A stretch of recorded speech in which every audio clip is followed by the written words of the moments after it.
মেয়েটি মাটিতে পড়ে যায় আর তার চুলে লাগানো মুক্তোগুলো ছিঁড়ে যায়। মুক্তোগুলো ছিঁড়ে যাওয়ার সঙ্গে সঙ্গে দেবতার হৃদয়ে এক অজানা যন্ত্রণার সৃষ্টি হয়।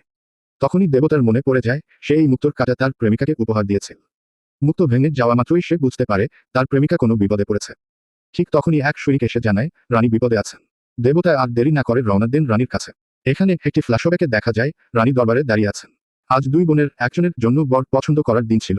ছোট রানীর মনে হয়েছিল যে সেই যুবক যাকে সে পছন্দ করে তাকে বিয়ে করবে, কিন্তু তা হয় না। বর তো বড় রানীকে পছন্দ করত। বড় রানী হেসে বলে, এখন এ কি হবে? একে বিয়ে করবে কে? তোমার তো এখন মরে যাওয়াই ভালো। এবং সে ছোট রানীকে মেরে ফেলতে চায়। ঠিক তখনই এক ভিক্ষুক এসে বলে, আমি রানীকে বিয়ে করব। এখানে প্রকাশ পায় যে এই লোকটি কোনো সাধারণ ভিক্ষুক নয়, সে এক দেবতা।